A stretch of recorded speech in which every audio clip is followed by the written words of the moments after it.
Hey, I've got great news. For a limited time, I am offering 3 of my most popular courses for one ginormous discount. So with the Mother Color Bundle, you can get the color course for Rebels, the Mother Color course, and Instagram for Artists course, which when you start making all of this great art, you're going to want to promote it and promote it well. So you can get all of those for only $207, which is a savings of over $120. So this sale is only available from November 20th through 29th, so don't sleep on it. Hello and welcome back to the Honest Art Podcast. I am your host, Jodi King, and I'm so excited to talk about this topic today because it has totally changed the way I move in the world, as well as the way I sell art and even create art. So for decades, and I'm going to read this to you guys because it's so important, but I know for decades, like energy work was considered and dismissed, honestly, as mystical or as woo. But now times, they are a-changing. So I'm just going to read this so I get it right. Modern science, especially quantum physics, has shown that everything in the universe is energy, okay? And I know that Einstein was saying the same thing. But this includes our bodies, our thoughts, and the environment. They're all made up of energy that is vibrating at different frequencies. That is so freaking cool. So we also know from neuroscience and from biology that our bodies produce measurable electromagnetic fields. Like the heart's field alone, you can feel it and it can be detected from several feet away. So now all of these things that were once just kind of woo, they're actually been scientifically studied and proved. So this is the exciting part, is on this week's podcast, I'm going to share with you my 4 manifesting and mindset and energy tools that have been such a game changer for me, not just for my business, but also for my creativity. So if you're ready to talk woo and really get some results, let's get messy.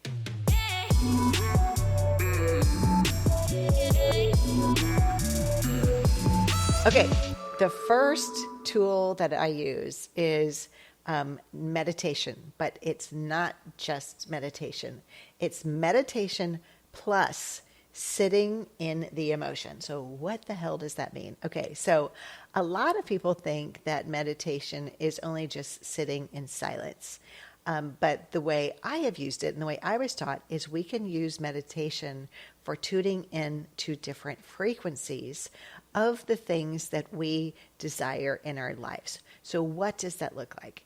It looks like that if we want to have an experience, and let's say, here's how I've used this. Okay, so within a meditation, I would sit and I would feel what it would feel like to be having my own solo show in a gallery setting. So I would sit down and I would sit with what the emotion would be for having that solo show. So imagine, right? So we're combining meditation plus the sitting with the emotion. So let's say we sit down, we maybe put on some music, we do some breathing, we're getting calm, right? And then from that space, instead of just trying to empty our mind completely, sit with the visual of what it would feel like, in my case, what it would feel like to be celebrating my first gallery show.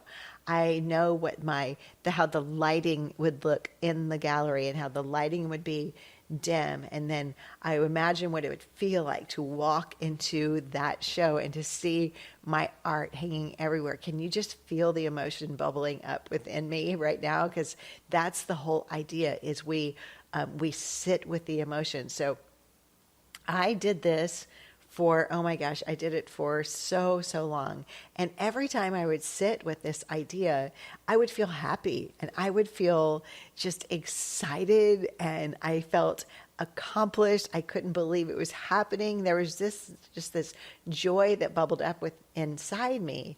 And then the craziest thing is I remember when I had my first show, and I remember walking in, and in my vision, I was wearing black, and I like the whole thing. And in that when I actually had my first solo show, that's exactly what I was doing. I was wearing black. I was walking in. The lights were dim. There was a three-piece little orchestra playing. The lights were all lighting my paintings. It was the best feeling in the world, but I knew it so well because I had sat in it. I had meditated on it, and I literally feel like I manifested through that energy of what I wanted. Now, one of the reasons why it worked is because your brain doesn't know the difference, and your body really doesn't know the difference between something that has been just kind of made up in our mind or something that has happened in real life. Our body energetically doesn't know the difference. Our brain doesn't really know the difference. So maybe you're somebody who you're like, I just want to imagine what it feels like to ship out my first painting to a collector that I've never even met before.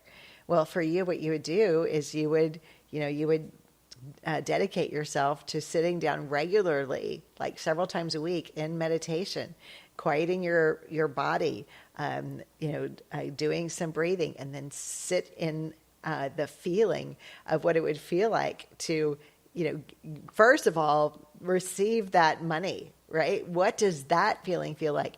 Did you open up an envelope and there was a check? Did you see it come through PayPal and then you transferring it from PayPal into your bank account? What does that feel like? Like, feel every single detail of what it is that you are calling in, that you want to manifest, and then feel what it would feel like to put that painting in the box. Think of what it would feel like for you to be writing that thank you note to the new collector. So then feel what it feel like to seal that box. And then the excitement of what they get when they receive, the excitement of them being so happy about that new piece of art. Like, feel into every piece of it. Why? Because we are changing our frequency and we're changing our energy around that, and our brain doesn't know the difference if it's happened or not. So we are really missing out on an opportunity to do this. Now, as another example of why this has worked and why this has been studied scientifically, is there was a study that was done with weightlifters, and they took 3 different categories. Some of the weightlifters actually lifted weights. Another category lifted weights, but also spent time in just manifesting. And then the third category, they just sat in the manifesting of the feeling of building this muscle and what would happen, imagining that they were building muscle. And the studies came back, and guess which group fared the best? The one that just sat in the manifesting of it did as well as the ones that sat and manifested and actually lifted the weights. So I don't know about you, but I'm like, well, shit, I don't have to go to the gym anymore. I can just do that. So I'm not going to do that because I actually I want to put in the hours. But anyway, this has been studied, and so we're missing an opportunity if we don't use it for our own business, for our own career. Okay, so the next thing that I do that's considered a woo practice is I use Palo Santo. So if you've taken a workshop with me, you know that I light Palo Santo when we first get started to meditate. I will also light Palo Santo, and I'll go around the room and the smoke. So I'll light it, and there's the smoke that's coming from it. And by the way, Palo Santo is here. If you're watching this on YouTube, you'll see this, but it's just like this little, it's this little stick, and it's been used for centuries in indigenous communities, particularly in South America. And you do want to get Palo Santo, by the way, that has been ethically harvested. When it's ethically harvested, they just used the pieces that have fallen. They're not cutting down any trees for it.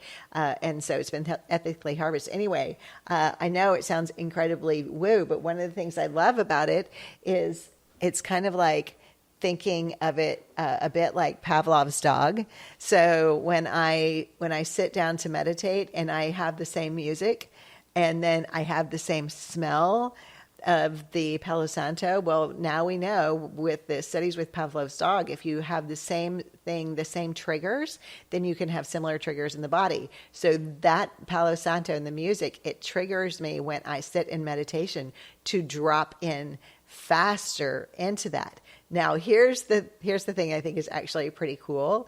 You can also use Palo Santo like for clearing, which is why I said I'll go around a workshop and I will basically it's like smudging and I'll clear it because, so many times like here we hear here in the US, we talk about sage and how sage clears a room, but that will clear negative and positive energy and vibrations, whereas Palo Santo will also invite in positive energy and vibrations. And the other thing is, you guys probably heard me say this, especially if you've taken a workshop from me, and that is that I don't believe any artist creates alone.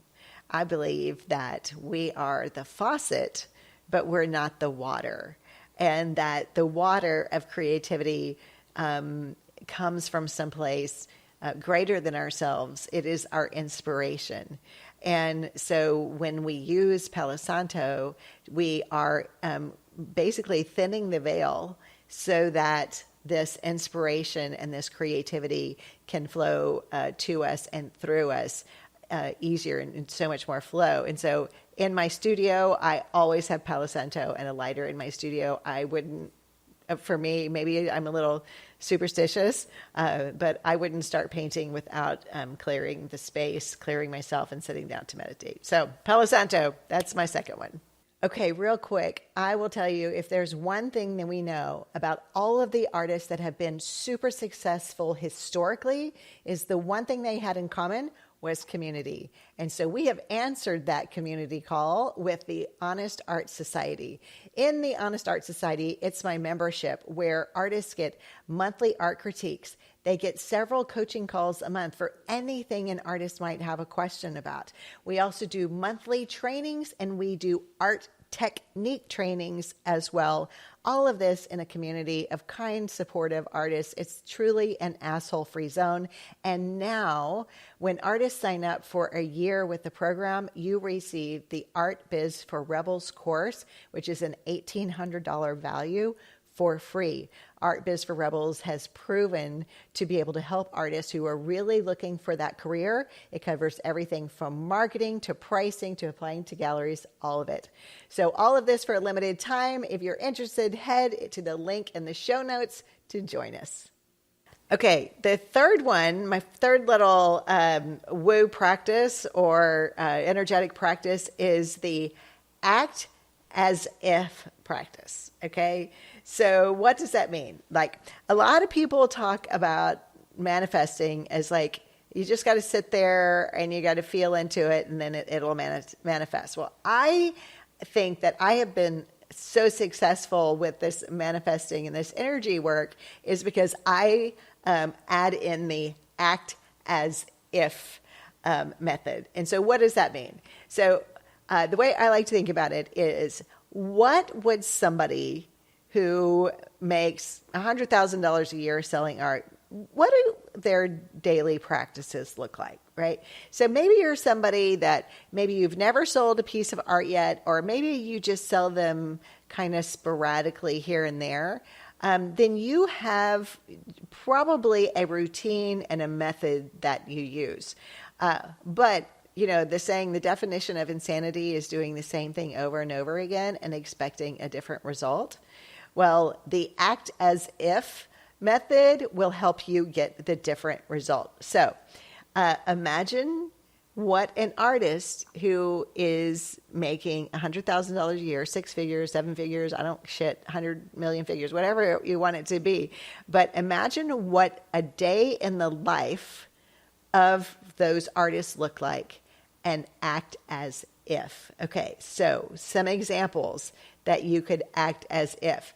Well, would a professional artist at that level make sure that they have a photo shoot that they do, once a year, twice a year, 3 times a year, but and maybe not 3 times a year, but they have a professional photo shoot? Yeah, that would happen, right? So we can act as if we are that by scheduling that. Okay, another thing that a 6-figure artist would do is they would price their work in a way that they were super, super clear about, and then they wouldn't apologize, right? So they'd be like, no, this is what my work is. This is what it costs. I feel really firm in that. I feel really confident that my pricing is right, and they would move forward within that. But what I see a lot is that when we are acting as if we broke, instead of acting as if we abundant, when we act as if we're broke, we do a lot of, just take that with you. Don't worry about it. Or, I'll just give you a 50% discount. That is acting as if we don't really believe in our art and we don't really believe in what we're doing. But when we do believe in what we're doing and we do think, my work is good and I need to eat tonight, we act as if by charging what our work is worth, and we don't make any apologies for it at all. Another way that we can act as if we are super crazy successful is we will block out time to be creative as if we are the CEOs of our own company. Yeah, because when we are doing all of these other kind of business things, it's really easy to get distracted and to not prioritize our art and our creativity. But when we are hella successful selling our work, we will act as if that art is really crazy important, and we will block out time to honor our creativity and honor the fact that, somebody else in the world might be able to write an email, but only we can create the art. So we start acting as if. That's really, really important by blocking out our time. And then one of the last ways that I think is so, so important for us to act as if we're crazy, hella successful is we don't wait to be inspired before we show up to our art. Waiting to be inspired to show up, that is kind of the work of a hobbyist for sure, and that's totally fine. But I'm speaking to those of you who really want a career out of this, or who really want to be selling art consistently, right? We're talking about acting as if we are a 6-figure artist. Artists like that, we don't wait to be inspired. We know that we need to show up consistently in our studio for ourselves and for that creative practice. And we know that inspiration finds us when we show up. So acting as if we are that bitch is going to help us create more art, and it's going to help us create better art. We're just going to feel so good because we blocked out that time to get in the studio and we didn't wait to be inspired. And at the end of the day, we're like, holy crap, how did that happen, right? Okay, one more thing before we jump off the act as if idea, which is so, so important, is ask yourself, who do I need to be to get to my goals? So not just what do I need to do, but who do I need to be in order to reach those goals? And that's part of the acting as if, because when we decide who do I want to be, so am I somebody do I want to be consistent? Yeah, I want to be consistent. Do I need to be creative? Yep, I need to be creative. Do I need to honor myself? That's who I need to be. So it's not just like, what do I need to do? It's not like this new technique that we need to learn or anything. It's like, who do we need to embody? And when we start embodying from that place and acting from that place, oh man, acting as if almost takes care of itself. Okay, finally, And this might be the most important. It's certainly something that I do all the time. But when we are talking about energy and frequency and using this to enhance our business and to enhance our lives, I'm telling you, I'm not sure anything comes close to nature and grounding. Okay, so if you live in a big city, I hope you can find a way to find some nature, because the thing is that nature is the ultimate reset button. Not only does it change the energy when we get out into nature and we feel differently, but we can also get inspired in ways that the four walls of our home or the inside of our car just doesn't do. I mean, when you look at nature and you get out there and you're like, maybe you'll just hear the birds, or maybe you'll see like the color of this particular moss. It's going to inspire something in your next painting. But nature cannot be overstated in its importance in raising our frequency and enhancing our art and enhancing our lives. Because not only that, it also gives us like a sense of play. And when we get too much in our heads, it always negatively affects our art. And so getting out in nature, getting inspired, and just opening our mind can be crazy helpful. But in addition to that, if you have not heard me talking about grounding or earthing, you're welcome. You're welcome. It just Google grounding and earthing. There was a movie, I think it was called Earthing. But the premise of it is, and I'm going to read this, so you guys. So the premise of it is that science has backed this up, by the way. So that's why I want you guys to check out the documentary. But basically, what it is we have an electrical charge in our bodies, and there's an electrical charge on the earth. And so science has shown that when we will put our bare feet or, our body, I mean, you can put your bare butt on the ground, but good luck with that. I usually stick to my feet.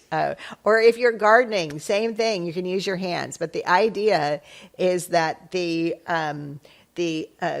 exchange of electrical energy between the earth and our bodies reduces inflammation.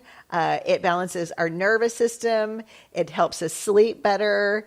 It just has a sense of overall well-being. It just makes me smiley. It makes me so happy. So I always make sure that I get 20 minutes of earthing or grounding in a day. I realize if you are in a cold climate, this sounds like a terrible idea to put your bare feet, on the cold earth.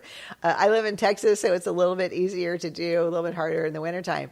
But you can also get mats, like a mat to stand on. A lot of people put one under their desk to earth and to ground. So grounding that energy is really important. And in fact, I have a doctor that I see, a doctor of Chinese medicine. He's amazing. And he says that the patients that he sees the most inflammation from are his patients that live in high rises and people who work in the airline industry, because they are not grounded enough. So I know it's made a big difference for me. Maybe it's just, it would be fun for you to try. But I just think it's a lot of fun. So the thing is that as artists, if we can use anything to our advantage, these are things that we can use that really, they benefit us. Like, there is no downside to doing this work. There's no downside to meditating. There is no downside to feeling into the meditation plus feeling into it. Like, what could be bad about feeling into joy and feeling into freedom and feeling into play or peace, whatever that might be? There's no downside to getting nature. I mean, obviously, you could have a mosquito bite or something like that, but there's no downside to the inspiration that we would get from nature, or to acting as if we are that bitch. Like, there is no downside to this. So I hope you will consider putting some of these tools into your creative and artistic box, and you let me know how it goes. I can't wait to hear from you. So if this has been helpful to you, please leave us a review and 5 stars. It would be so helpful if you're listening to this. If you are on YouTube, it would mean a lot. If you would like and subscribe to the channel, it really helps us get our message out and it allows us to serve you even more. So thanks for watching or listening, and until next time, peace out.